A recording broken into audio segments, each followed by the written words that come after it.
Welcome to Leadership inSITE.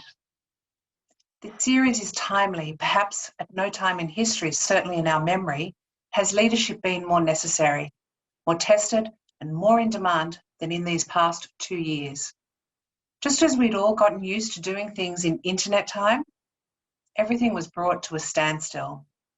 Now, we're faced with the task of restarting businesses frozen in time, rebuilding relationships strained by separation, and reinvigorating an industry decimated by this pandemic. Leadership, both public and private, will see us through this. Here in New South Wales, our public leadership is doing an outstanding job in accelerating vaccination rates.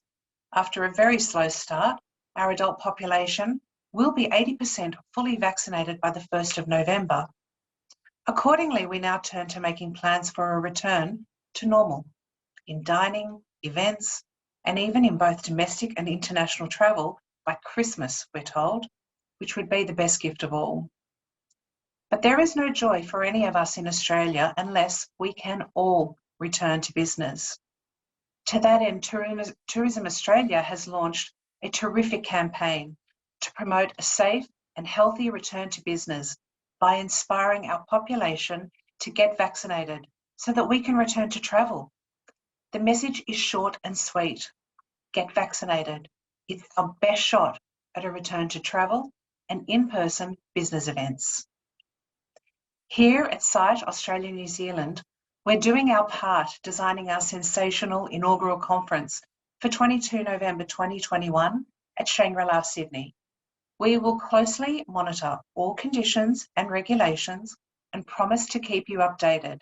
But in the meantime, please save the date. Leadership was front and centre in Australian business news this week, as it was revealed that of the top 200 companies on the Australian Stock Exchange, not one has appointed a female CEO in the last year, and that overall women account for just 5% of the ASX 200 chief executives. Yet studies continue to show women executives improve corporate performance, productivity, and profitability.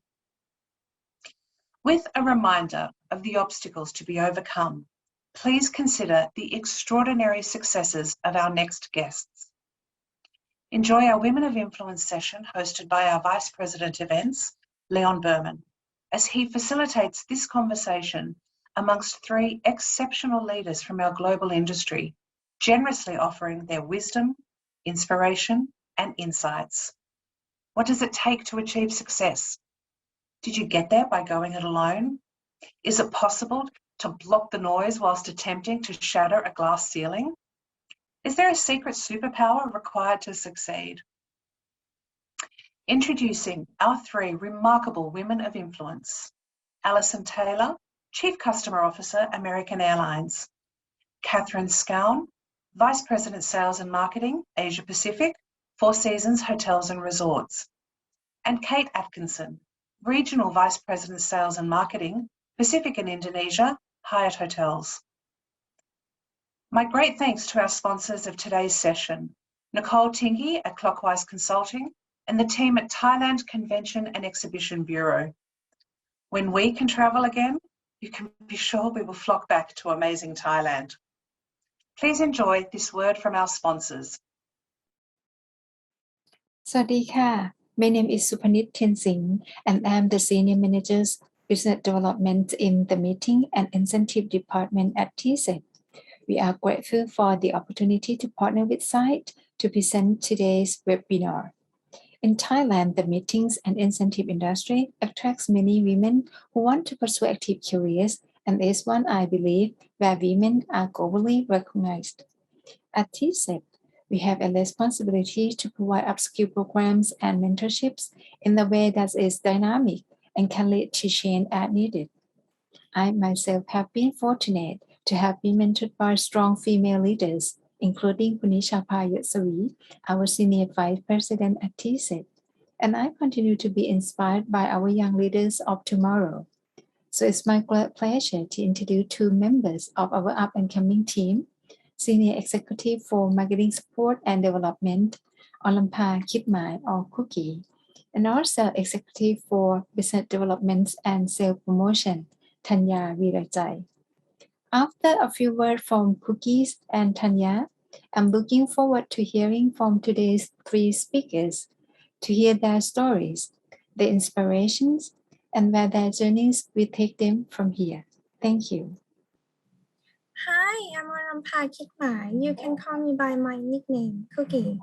I am a senior executive in Meetings and Incentive Department, or MI team, at Thailand Convention and Exhibition Bureau, or TCEP. I've been working in the event industry for around 5 years already. Actually, working at TCEP is my first job. I chose to work in this industry because it's growing, it's very dynamic, it's full of creative ideas and opportunities to meet new people every day. In my career so far, I've been mentored by many female leaders in TCEP. I admire their vision in leading the organization as well as their fighting spirit in developing the industry. I am also grateful for all the experiences and skills they always share with their team members. I think that women in this industry have an important role in driving the industry forward, and I feel privileged to be one of them. I really look forward to this webinar to learn from all the renowned speakers to develop both myself and contribute more to the event industry. Thank you. สวัสดีค่ะ I'm Tanya. I am executive in Meeting and Incentive Department. I also from TCEP. I've worked in event industry for almost 3 years. The reason why I choose to work in this industry because of great inspiration from my family. They are all work in tourism and event industry. So I have grown seeing a lot of great things from them since I was young. I am inspired by having seen many successful people in TCEP and in industry, especially from my mother. They are also strong women leaders with great vision and positive thinking to make best for our industry. In my career so far, I have been provided with opportunity to be working with so many people from so many different sectors in Thailand, which helped me to develop my skills and my knowledge in every day. Now I am passionate about sustainability, so I hope in the future I can be one of successful and strong women who drive the event to be more sustainable and creativity. And of course, today I have been looking forward to the webinar because we have 3 powerful speakers, are successful people. I hope I will get some ideas and some inspiration to advance my work in event industry. ขอบคุณค่ะ Thank you. And now it's over to you, Leon. Welcome everyone to the latest event in the inSITE Australia New Zealand Leadership inSITE series. My name is Leon Berman. I'm the Managing Director of Tribe Travel and Events here in Melbourne and the Events Chair for SITE Australia and New Zealand. I'd like to start with some exciting news. Today's event is not about COVID. Today we have the opportunity to hear from 3 exceptional women who have all made an incredible contribution to the travel, business events and incentive industries. Today we will hear their stories, how they found themselves in this industry, lessons they have learned, obstacles they've had to face and much more, and we're in for a real treat. Our first guest is Catherine Scown. Catherine joined Four Seasons in 2005 as Regional Director of Sales for the Hong Kong office. Shortly thereafter, she was named Director of Marketing for Four Seasons Hotel Hong Kong, a role that she held for 10 years. Catherine was promoted to Vice President of Sales and Hotel Marketing Asia Pacific in 2019 and is responsible for leading Four Seasons APAC global sales team and a regional hotel marketing and sales effort. Catherine has worked for some of the world's leading hotel companies, including Hyatt Hotels, New World Hotels, Hong Kong and Shanghai Hotels, and Ritz-Carlton Hotels. On a personal note, I've worked closely with Catherine for many years, working together on many programs at Four Seasons Hong Kong, which I've always considered one of my favourite hotels in the world.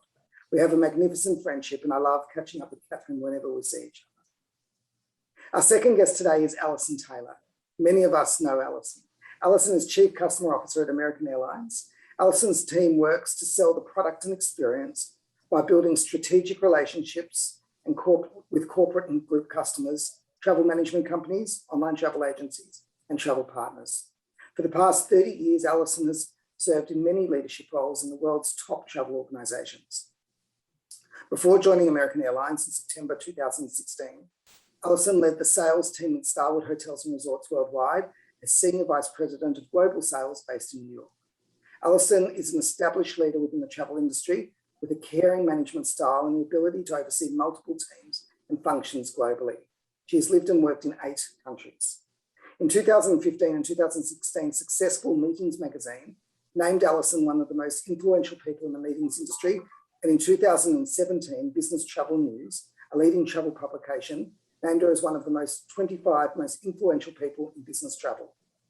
Whilst Alison was at Starwood, I was incredibly fortunate to travel around the globe on the Starwood Customer Advisory Board meeting.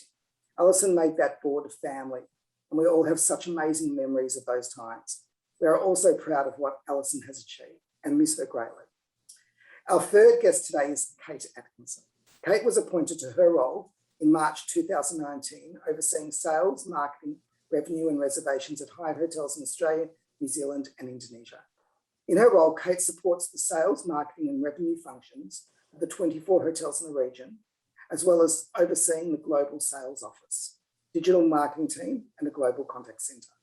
Prior to this role, Kate was Regional Vice President, Sales Operations for Southeast Asia and Australia, supporting sales and revenue growth, as well as the transition of the Alila brand into the Hyatt portfolio.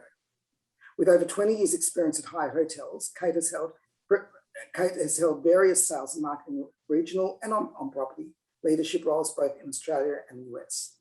I've had the pleasure of working closely and speaking to Kate regularly, and anyone who knows Kate would describe her as warm, smart, strategic, and customer-focused, always with a magnificent smile and a wonderful friend. Today's event is titled Influential Women in the Incentive Industry.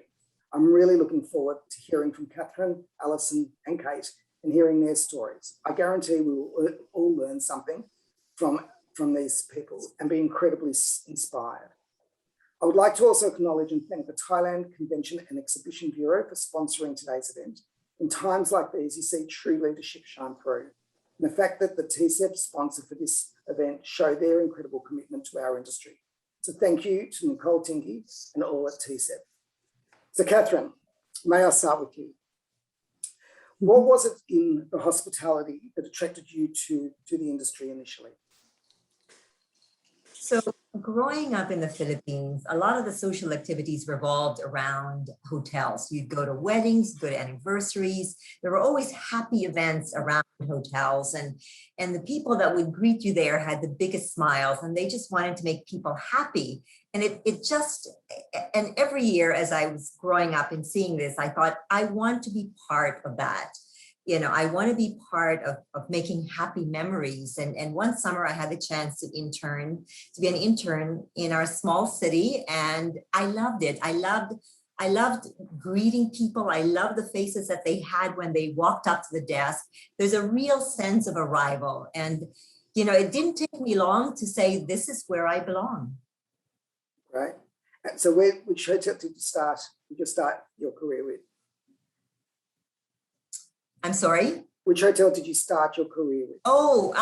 So I started in a small hotel in the Philippines as a summer intern, but my first real job was with Hyatt in Chicago. I started as a trainee and worked my way up as a front desk clerk, a reservations agent, worked in accounting for a year, and just did that whole process. And which I highly recommend. Everybody really needs to do all the grunt work and understand how much is involved in putting together that performance that we all do for our guests every day. Yeah. And Kate, how did you end up in hotels? Well, a bit of a similar story to Catherine. I grew up in the country here in Victoria, and I remember as a child coming to the city, so to Melbourne. And actually, it's a bit of a full circle. About 35 years ago, I walked into the lobby of the Grand Hyatt Melbourne. And I remember thinking, wow, this is so glamorous and exciting. And it was sort of, I think, the first time I decided that I wanted to work in hotels. And when I finished school, I actually met with a bit of an icon in the industry at the time. His name was Rudy Markle. And I asked him, he was the general manager of the Regent Hotel. And I asked him at the time, should I actually start at the bottom and work my way up, or should I actually do a degree, study hospitality, and then enter that way. And he always said, there'll come a point in time where you're up for a role and you have the experience, and so does the other candidate. But sometimes a piece of paper or qualification will give you the edge. So he encouraged me to study, and obviously I worked in hotels while I studied. So that was sort of how I entered. It wasn't at the Grand Hyatt Melbourne though at the time. It was at another hotel, the Savoy Park Plaza, which I think is now the Vibe in Melbourne. But Right. it was the Grand Hyatt that inspired me to work in hotels. Fantastic. And Alison, you're now in airlines, but initially entering into the industry, was it hotels where you started? Absolutely. And it was, I think we used to have to stay at the Dorchester. Well, not have to, I loved it. Stay at the Dorchester when I was a young teenager, when my parents, we were coming and going from Saudi Arabia. And I used to sit and watch the front desk. And at that time, with all the Middle East princes coming into the Dorchester, and watch the doorman having a bag of cash from all the tips that he would get. But it was just like both Catherine actually and Kate said, it was the glamour, it was the travel, and it was the lifestyle it embodied and the people that visited those hotels. And I just really enjoyed it. I was too young to be able to walk around London by myself, but my mum would allow me to sit in the lobby and watch the team. And I really enjoyed it. And I vow one day I would work in a beautiful hotel like that. Fantastic. Well, you've all achieved unbelievably in your careers. You've got such drive, you're incredible people, and such driven people. Is there something that you can pinpoint from growing up that you can attribute the strength and the courage that's helped you achieve what you have today, Alison? Yeah, my dad used to travel a lot for work, and I was able to go with him at certain times. And I mentioned Saudi Arabia before, Middle East, and I would go with him, and I just loved it. I wouldn't particularly understand. He worked for BHP Billiton, now obviously headquartered in Melbourne. And so I just found it fascinating. And I think he always used to say, as like Kate mentioned, it's the combination of the hard work, the work ethic, plus also having the degree that you may want to get you ahead. And he said anything's possible. So I actually think he empowered me to say, if that's what you want to do, go do it. Nothing and no one is stopping you. But I did love the travel, and like all true Australians, right? We're the best travellers in the world. Absolutely. Catherine, what about you? Can you pinpoint what has helped you achieve what you've achieved today? You know, I grew up in a family of 4 girls in a very busy community that had lots of kids, right? And so you're always very active. You kind of had to participate, otherwise you would get lost in the crowd. You know, and so each of us had our own strengths. But really, I think the turning point for me was when my father passed away. I was very young. And it was a realization that I had to take care of myself. We were all girls, and my mom, and you know, I was focused on really being independent and being able to take care of myself and my mom, if I can, and my sisters. So that was, I think that you know, that realization at a young age was what really drove me. Right.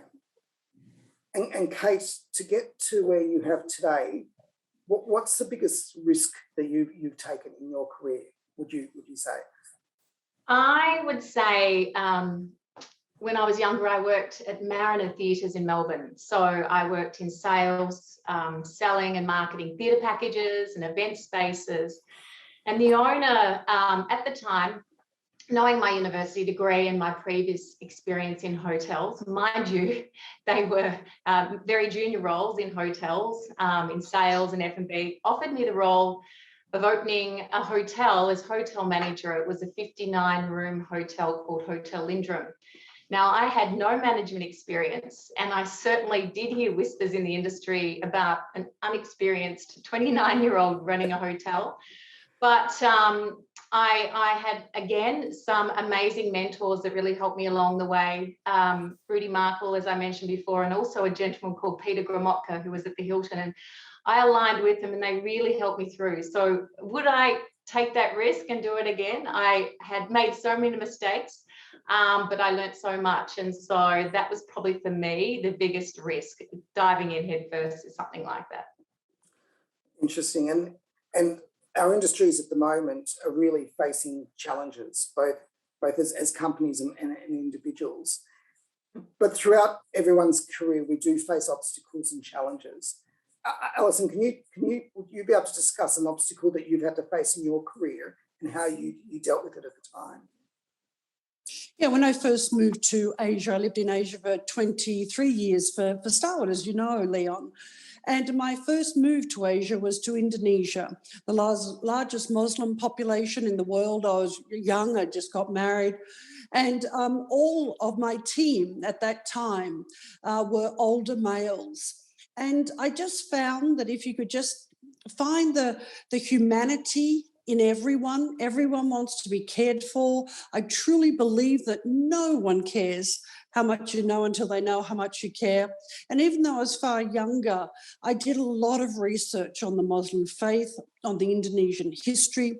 It was a tough time because it was the fall of Suharto, and I just tried to be empathetic while not pretending I knew how to walk in their shoes. And I think for me that was a big learning. They really respected that I'd taken the time to understand their faith, understand their world that they lived in, and also become part of it.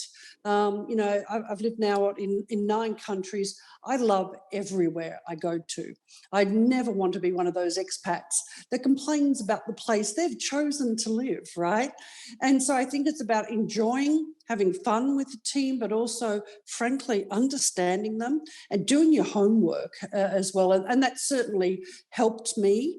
And I had great mentors that always assisted me with that as well and gave me really cool advice. Yeah. Perhaps not an obstacle, but a challenge. Could you speak maybe to, you moved from hotels into the airlines? I did. And whilst we see that all as maybe part of the same industry, I'm sure they've got very different feels to them. Could you perhaps talk about that time when you did move from hotels and into the airline and challenges that you found at that time? Awesome. Yeah, it was amazing. I seem to be the only, American Airlines is the largest airline in the world. We do 6,000 flights a day, right? And they'd never had a hotel person join them. And they were like baffled because they really do see themselves sometimes a little different, the aviation industry. And you have to know every aircraft backwards, forwards, etc. And I found that an obstacle at first but I think once they understood that I knew all their customers, in fact, the top customers from Starwood were exactly the same as the top customers for American Airlines. Same with our distribution channels, etc. And of course, leadership skills, very similar. But I did at first find that quite an obstacle. So I just think you have to be patient with people. I just think you have to realise that they're seeing it very differently to you. But I must admit, honest to God, their abbreviations, that was an obstacle for like 6 months, sometimes still is. Just trying to, and I literally carry an abbreviation list with me wherever I go, because there's about 3,000 of them in the aviation industry, besides every station in the world. But they're good people, they're caring people, but they probably also weren't as, I found it, in Starwood, you got to know them. Our really great, well-dressed general managers, and they're show ponies, and they're interesting and vibrant and energetic, and they've travelled the world. Well, actually, the aviation industry doesn't move people around like that. So I also found part of the obstacle was them understanding my background and understanding that I'd lived in so many places and how that could add, and be truly global. So I think now they get it. Every time they talk about overseas, they all turn and look at me because I'm like their global person. But at first, it was hard for them to understand because many of them had only lived and worked ever in Dallas, Texas. Yeah. I think one thing I'm hearing that's coming up a lot is a mentor, that you had mentors through your career. So for someone who is looking to start their career in our industry, Catherine, could you speak about someone who perhaps mentored you during your career? So, just like Kate, I think that every step of your career, you meet someone that you respect, that you look up to, and they can see that you're hungry to learn, and they reach out, right? And that's really, I think that's a wonderful thing. And just as an add-on, as we get older, I feel that that's our responsibility as well to reach out to the young ones that are starting, right? It's kind of a legacy that we have to continue. And I think, the advice that I would give to someone that is starting is to really look at failures as just a stepping stone, right? Because you might apply for something and you don't get it, or you might get rejected, and it's painful. That experience is painful. And particularly for many of us that are parents, we take such good care of our kids that we don't necessarily let them fail, right? And they don't really understand what failure is or rejection.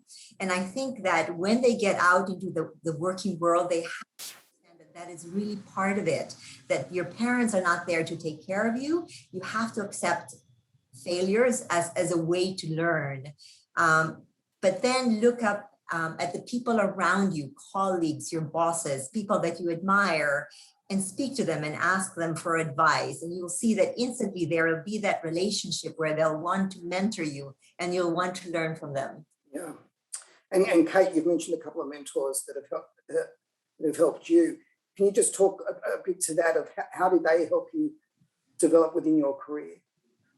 Well, at the time, that was certainly earlier on, and both Rudy and Peter were really more about the industry and getting to understand the industry a bit further, supporting me along the way, and obviously introducing me to the right people.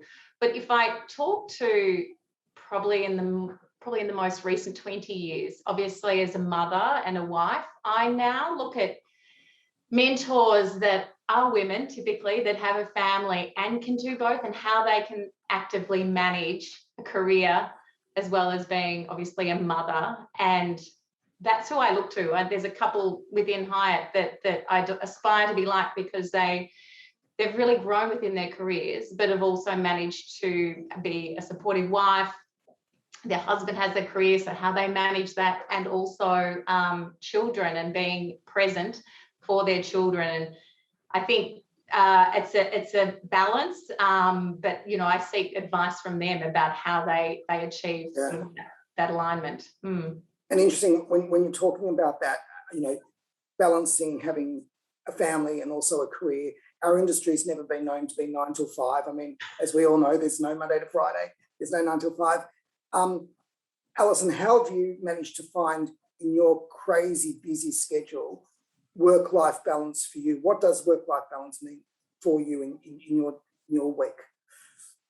Yeah, I think now it's about really trusting the team. I used to get into the detail a lot more. I've got a team now of over 11,000. And so you just it forces you to step back. And I probably needed that, Leon. I could be very detailed and at times, but you know what?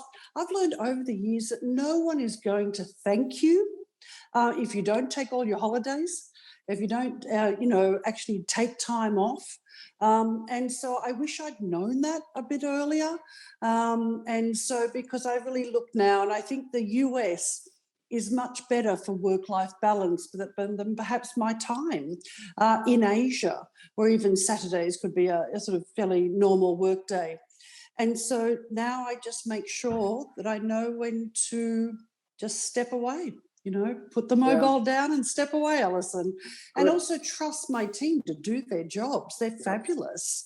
And I actually think, and I always remember Miguel Coe, one of my greatest mentors, a marvellous man, Leon, you've met many times, and group chairman now of Tamazek. He would just say, Alison, they all know what they're doing. Don't answer all your emails. I was always very quick answering all my emails, so I may read them all, but I don't answer them all, because that can just be crushing as well. So trusting your team, trusting a mentor, and putting your life and your family's life in their hands at times with your career. I've just learned to do that. And, at first that wasn't so intuitive for me. That's a fantastic message, really, really amazing message in there. And Catherine, how do you find work-life balance? How do you balance your week? Yeah, so, that's something that you constantly have to work with, right? It's not something that is, to Alison's point, intuitive. It's just, we love what we do so much, right?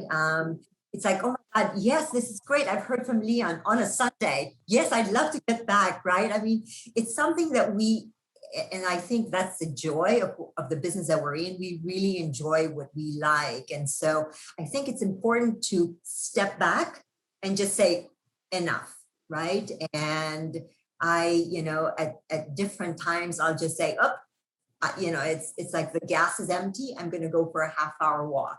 I'll go to Starbucks. I'll pick up the phone, talk to my daughter. But, I think we all have to recognize our limits and know that we have to keep working on that every day, because it's so easy to just keep working and working and recognizing that you are not giving enough time to the people that you love and that you care for, and you're not giving time for your team members to really shine and trust them. So, so being conscious of work-life balance, I think, is important. Right. Kate, at the moment we're going through a crisis, and there's been many crises that we have gone through. What are a couple of lessons as a leader you've learned over this past 18 months about people, about staff coping through it? What have been your learnings through this particular crisis? We've had over 200 days in lockdown, haven't we, Leon, here in Melbourne? So it's been tough with team members and really trying to keep them engaged. I think some of the biggest lessons that I've learned is really connecting on a deeper level with the team. I've probably learnt more about my team and the hotel teams in the last year than I have in the last 5 or 6 years, because we're more engaged, we connect via this, but I get to know about their families. I mean, I see their background with the children walking past, and you get to actually understand them on a deeper level, and they love that. I think they thrive more and they want to give back more because they know that you care. And I think we talk about well-being, we talk about check-ins with your team. Check-ins in the past used to be a mandatory annual approach where you sit down and have a formal. Now it's part of, I think, a weekly occurrence where you're understanding a little bit more about who your team are. And I think they give back more when they know you care. And again, I think, my relationship now with the team, I think, is more meaningful. And I think it's vice versa. I also think we have at the moment a bit of a mantra, because we're in lockdown. If we jump on a Zoom call like this, if someone has a little bit more to give that day, impart it onto somebody else. And if you're not feeling good, you wake up and it's, homeschooling and you're still stuck at home, lean on someone else to ask for help. So we have that little mantra within our environment, a team at the moment. Yeah, interesting. And Alison, what have you as a leader seen through this crisis? What have been a couple of your learnings? Yeah, for us, it's been all about the communication. Of course, like hotels, we have a large front line, and our flight attendants are in a tube flying through the sky, just with a mask on. Okay, they've got HEPA filters, but we continued to operate through the entire thing. So I do think we went to the office every day, just the offices. And I think that helped me communicate better. So we did a lot of communication. And I think the thing we've learned from that is to keep that going even after our pandemic is over, hopefully next year soon, that we'll keep that level of communication and care going. Also, we've learned to really communicate, I think, more effectively with our labour unions. I'm in a meeting with them every week. And I think we've brought them close. We've had a singularity of mission just to look after people during this time, whether it be our customers or our team members on their life journey. And a little bit like Kate mentioned, just make sure they know we've got their back and got someone to lean on. For us, it's been about the care, culture, the communication. And those learned skills we've really got to continue, even when we're all back in the office. And Catherine, what do you see as a really important traits or skills of being a successful leader in our industry today, whether you're in hotels, airlines, or anyone in our industry? What do you see as the important traits that somebody needs to have? So I think what we've learned over the course of the last 18 months, it's that things change and things change rapidly. Agility, adaptability, and then being authentic at the end of the day, recognizing that people are different and we react to ways and situations differently. Empathy, really important. Curiosity, it's like what's new, what's happening, your continued desire to learn, how can we be better, how can we support each other, just constantly being curious and wanting to learn. And really, most importantly, respect. And this is very much anchored in the golden rule, as you know, with Isadore Sharp. He from the first day that you start at Four Seasons, it's about, how you treat people, the way you want to be treated. And that really anchors our belief in leadership, in the way we work with employees, with the staff, with the owners, with the guests and the residents. Yeah, and today we're fortunate. We've got Melbourne, Singapore, and Dallas all represented. So I wouldn't mind you each commenting to this question, which is where do you, as an individual leader, see the revival of our industry going? Whether it's in Melbourne, Singapore, or Dallas, whether it's from a hotel or an airline perspective, how are you seeing us getting back to what we call pre-2019 or back to normal? Kate, what are you seeing? So, look, for Australia, I think revenge travel is still prevalent. When you've been locked down for so long, it's about really rewarding your teams, your staff, and really being able to, I think we'll adapt very quickly. We came back very quickly in May. I think we will again when we come out of lockdown. I do think there'll be a bit more of a focus though on national and local or nearby countries, Southeast Asia. I know in May we're involved in a national conference, and typically this company goes overseas every year and rewards their staff. They ended up having it in Canberra and they had 3 times the amount of attendees that they've ever had before because they were so excited to get together. So I think it will be big. It possibly though will be more localized because of obviously, vaccinations and restrictions when it comes to borders still. But I do think there'll be a big surge once we can all travel again. And Catherine, from your perspective?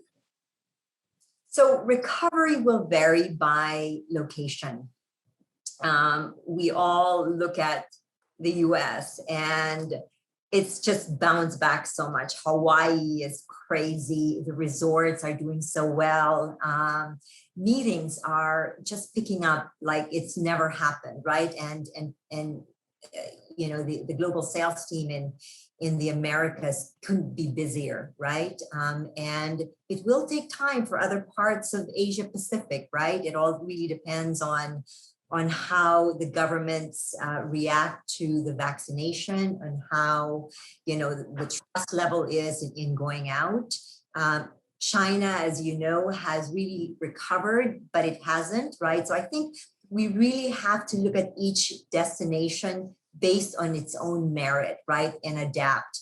But there's no question about it. The second that you open the door and the gates open up, people will travel. There's that desire. Yeah, we my wife and I just started watching on one of, I think it's Fox, one of them called White Lotus. I don't know if you guys have watched it. Yes, I have. It's filmed at the Four Seasons in Maui. That's I think that's where it was filmed, and we were watching. I saw the iconic pool. We said, wow, what we would do to be able to get back there at the moment. Fantastic. But I was on a call the other week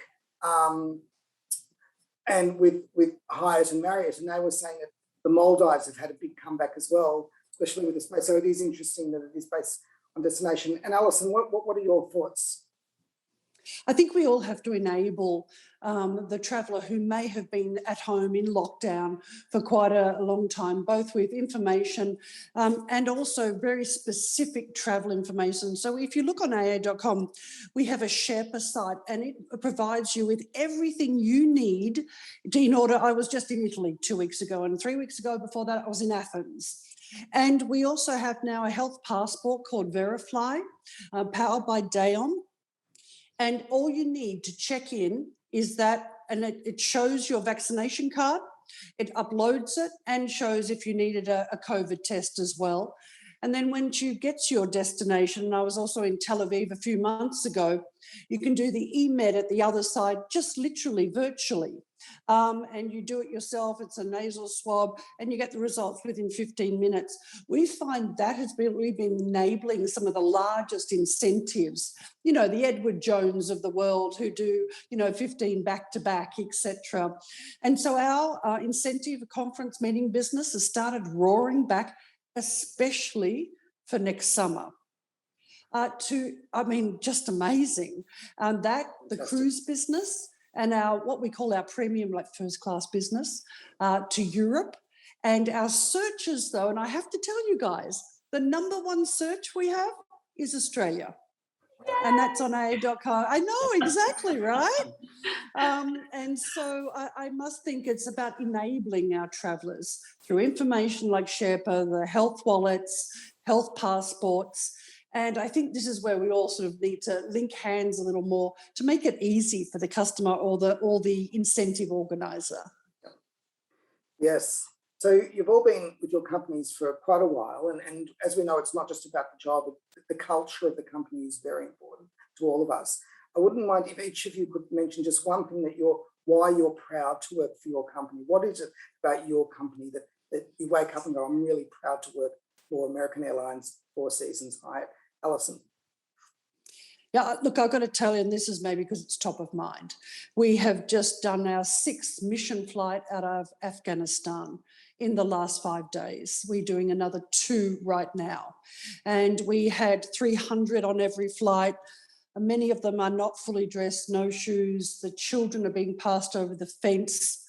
And, I've got to say that American Airlines just is all in when it comes to charities. And coming to look after their team members. I could never have guessed how single-minded they are when it comes to looking after their communities and through the big charities they support. Fantastic. And Catherine? So there's a real sense of genuine care at Four Seasons, and whether it's COVID or a colleague that was battling cancer for many years, and how the company really works with that person to keep them employed and support the family. And stories like this are numerous through 60 years of Four Seasons. It's still very much family oriented. It's something that's inherently, that gives you that warm feeling that that there's someone there watching out for you and you're being cared for. There's a real sense of if someone was out, you wouldn't even have to ask for help. Someone would reach out and help you. And that's a very special feeling. It's not, it's not the size necessarily. It's the sense of belonging that's always been very important with Four Seasons. Yeah. Kate? I would love to say, because of course our focus as well is care and care for our people. But I think over the last year, well-being and supporting well-being of our colleagues has been sort of one of the biggest priorities. And whether it's subgroups sending out, we have so many different amazing ambassadors within our company, whether they're yoga instructors or whether they're just a great keynote speaker, really doing regular sessions with our teams. I know we do this with our customers as well, but our focus has always been prioritizing ensuring the mental well-being of our colleagues is supported first and foremost. I'd love to add just to Alison's note as well. I think what you've done is amazing, especially out of Afghanistan. We've been fortunate enough in Perth that we are housing the refugees and evacuees at the Hyatt Regency as well.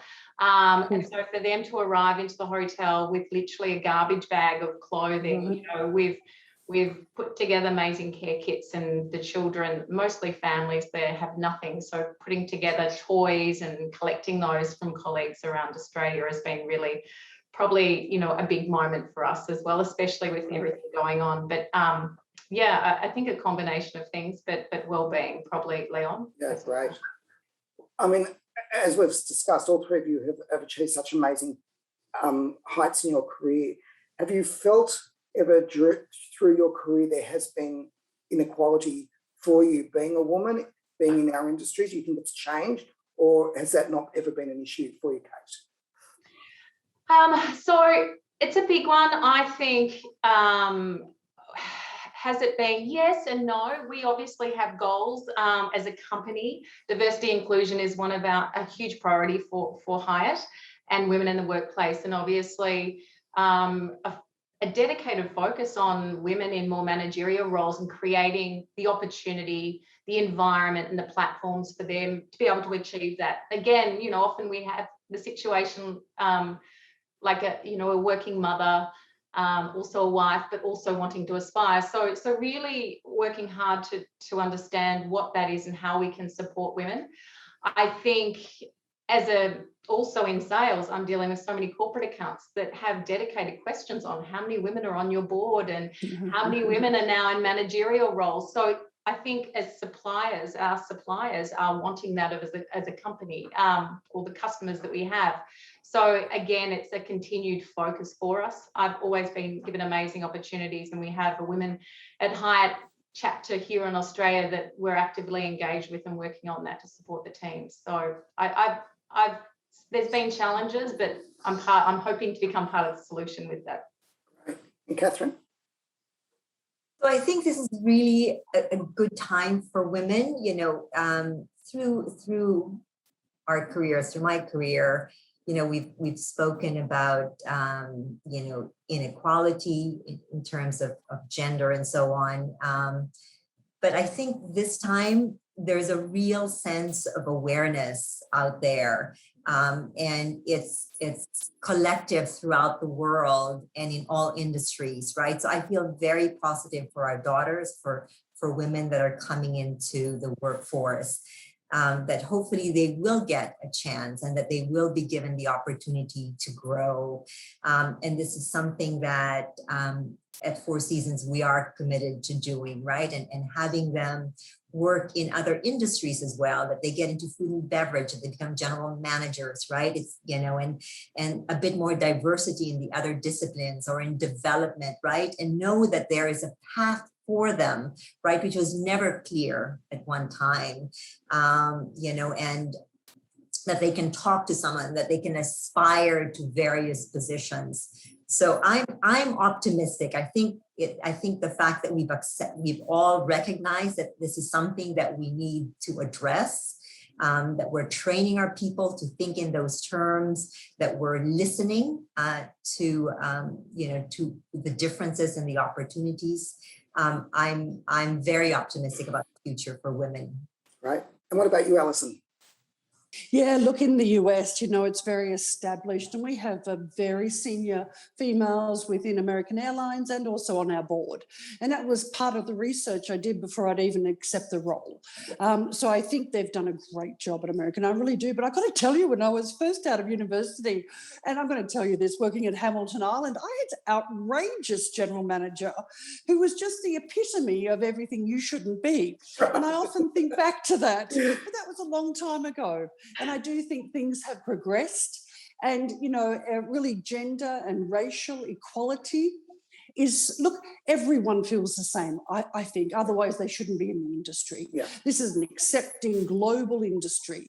And whether it's female, African-American, Aboriginal, doesn't matter. It should be that we're all part of the human race, and there should be equality in everything that we do. And so I must admit I had some great examples of what not to do at the beginning, but now I make sure that I really look out for other females and males, and make sure it never happens on my watch.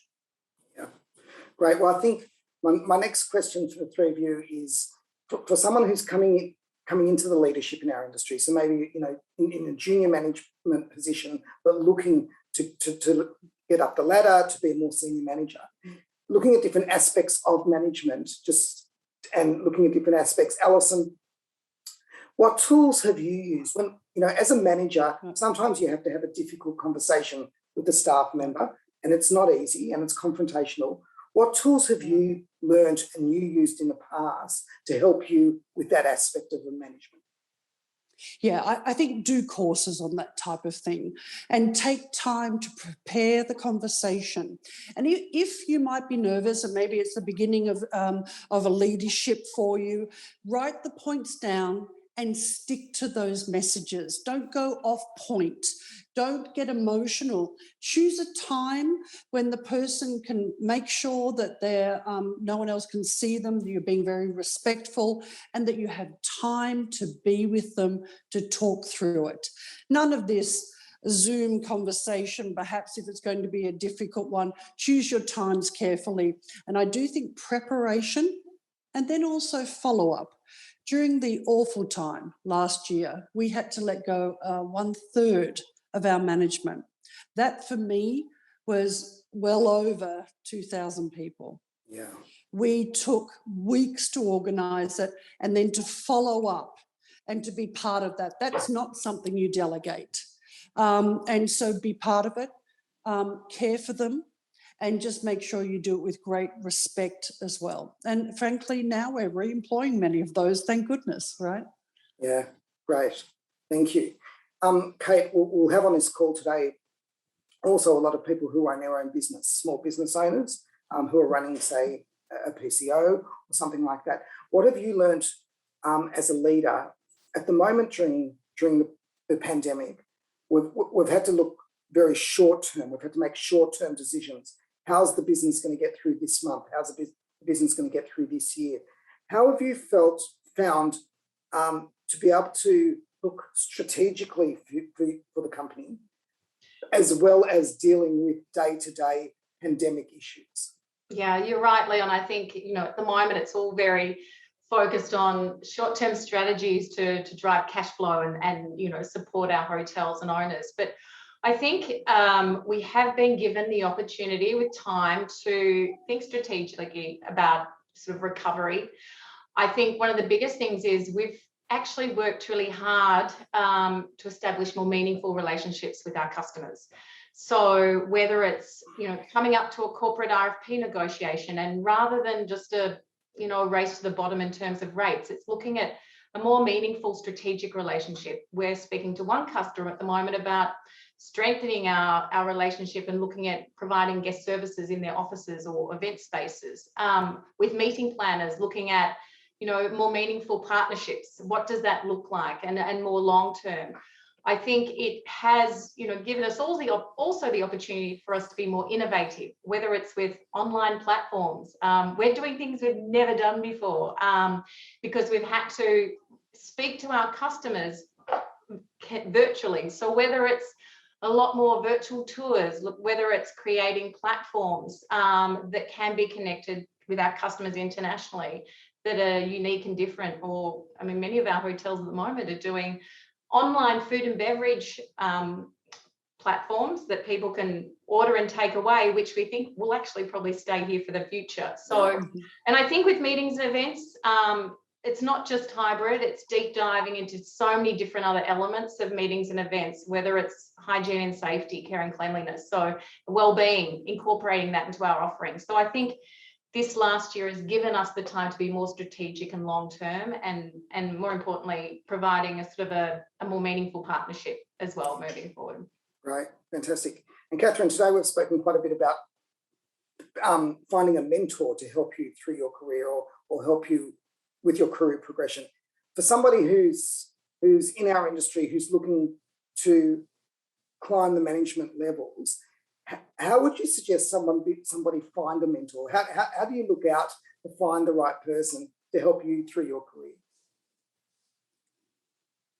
So I think you need to keep an open mind on what you think a mentor would be, right? It's not necessarily your boss. It could be somebody that that's in a similar industry, or it's somebody that you respect and that you aspire to be, right? And somebody that would give you honest feedback. I think that's a really important part of mentorship, where you can you'd be able to sit back and hear areas where you need to improve. I remember the first one of the first mentors that I had sat me down and said, you know what, these are your strengths and so on, but these are the areas you really need to focus on.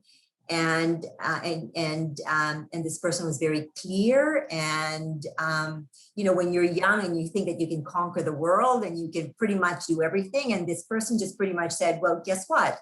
You can't, right? So, and there are a few things that you need to do before you get there.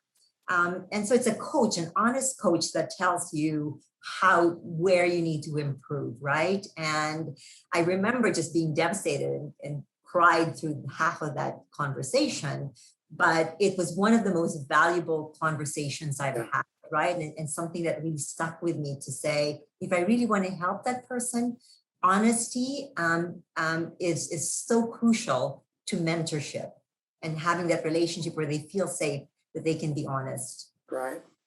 I have one final question for the three of you. Once the world opens back up, where's the first place you'd like to travel to? Kate? So I would have to say Bali. It's a region that I look after. I know they've been doing it so tough there as well in Indonesia, and so many amazing colleagues. So I would go there not only to see them and support them, but also to lie on a beach and just see the sun. Wonderful. Catherine, where would you like to go? So I have not seen my daughter in 18 months, just like Alison, and she's in New York. I will meet her wherever I can meet her. If she can travel to Brunei, which now we can travel to Singapore, I will meet her in Brunei. So, you know, and just hug her and just tell her how much I miss her. Once I do that, I want to go to any city in the world, whether it's London or Paris or Madrid, go to the museums, look at the architecture, sit in a cafe, eat, watch people engage again. That's what I dream of doing. Fantastic. And Alison? Oh, Leon, maybe you can guess, to like Catherine, but I want to go to Sydney to see my son, who I also haven't seen for 18 months, and I will run there if need be, but that would be my first place. I've been very fortunate to be able to travel during the pandemic, but I must admit, seeing family is everything. It brings it into a sharp priority, doesn't it? Sure does. Well, we've come to the end. I've got to say, what a wonderful conversation. Honestly, we could do another hour quite easily. You are amazing people. There's such an amazing lessons to be learnt there. It's refreshing not talking about COVID for a whole hour, but talking about amazing stories of what you've achieved in your lives. And so I want to say thank you, Kate, Catherine and Alison. Thank you so much for your time today and for your time for SITE. To say thank you, we've made a donation on all of your behalf to Lifeline.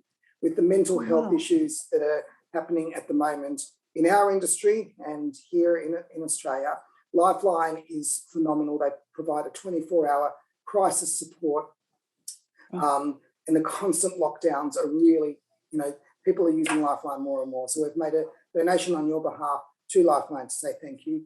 Thank you so much for your time. Thank you so much. Thank you, Leon. For being so open. Thank you. And wish you all the very, very best. And thanks again. Thanks, Leon. Great to see you, Leon. Thank you, Catherine and Thank Kate. you. Bye-bye. Thank you, Alison. Thanks, Catherine. Bye. Bye-bye.